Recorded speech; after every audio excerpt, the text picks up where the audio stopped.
Hello everyone. तो आज की जो वीडियो है इसमें हम जो इंडिया के 3 इम्पॉर्टेंट केस हैं जो रिलेटेड हैं पैसिव यूथेनेशिया यानी इच्छा मृत्यु से, उनको हम डिस्कस करेंगे और जानेंगे कि कौन से केसेस हैं और उनमें क्या क्या हुआ था। और इंडिया में जो इच्छा मृत्यु का कॉन्सेप्ट है, बहुत सारे लोग ऐसा समझते हैं कि अभी जो हरीश राणा का केस है उससे आया, लेकिन उससे पहले भी क्वेश्चन अराइज हुए हैं पैसिव यूथेनेशिया को लेके। तो चलिए स्टार्ट करते हैं। अगर हम इंडिया में बात करते हैं यूथेनेशिया यानी मृत्यु की, तो ये वैसे दो तरीके की होती है। तो पहली है हमारी एक्टिव यूथेनेशिया, दूसरी है पैसिव यूथेनेशिया। अब हम बात करते हैं इंडिया में कौन सी लीगल है और कौन सी इलीगल है, ठीक है। तो जो एक्टिव यूथेनेशिया है ये इलीगल है और जो पैसिव यूथेनेशिया है ये लीगल है, लीगली इसको रिकॉग्नाइज किया गया है।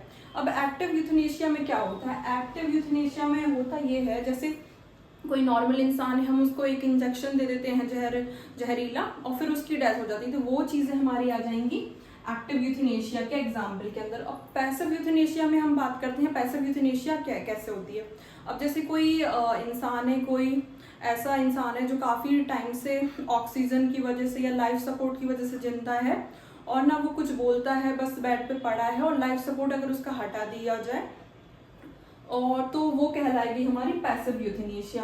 एक्टिव यूथेनेशिया में हमारा एक एक्ट रहता है, हम कोई एक ऐसा एक्ट करते हैं, इंजेक्ट करते हैं इंसान को, अगर कोई जो कि अभी जी सकता है और जिसको लाइफ सपोर्ट की जरूरत नहीं है, तो वो सारे एग्जाम्पल हमारे एक्टिव में हो जाएंगे। पैसिव यूथेनेशिया में ऐसा नहीं होता है, इसलिए पैसिव यूथेनेशिया इंडिया में लीगल है।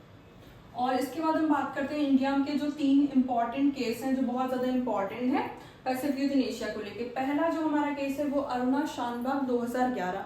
तो अब अरुणा शानबाग का जो केस था ये काफ़ी ज़्यादा इम्पॉर्टेंट है और इस वाले केस में हुआ ये था, जो अरुणा शानबाग थी वो एक रेप विक्टिम थी, वो एक हॉस्पिटल में नर्स थी और उनके साथ रेप हो जाता है और उसके बाद वो 43 ईयर्स ऑलमोस्ट वेजिटेटिव स्टेट में रहती हैं। तो यहाँ पे पैसिव यूथेनेशिया के लिए फाइल की गई थी पिटिशन, जिसको दिया तो नहीं गया था, लेकिन ये केस इसलिए इम्पॉर्टेंट है 2011 का क्योंकि यहाँ पे लीगली रिकॉग्नाइज किया गया था पैसिव यूथेनेशिया का जो कॉन्सेप्ट था। ओके। और उसके बाद हम बात करते हैं common cause versus union of India. ये 2018 का केस है। ये केस भी काफ़ी इम्पॉर्टेंट है क्योंकि अरुणा शानबाग का जो केस था वहाँ पे लीगली रिकॉग्नाइज जरूर कर दिया था पैसिव यूथेनेशिया का कॉन्सेप्ट, लेकिन वहाँ पे कोई भी गाइडलाइंस नहीं दी गई थी। जो common cause versus union of India का जो केस था, यहाँ पे गाइडलाइंस दी गई थी पैसिव यूथेनेशिया को लेके या इच्छा मृत्यु को लेके।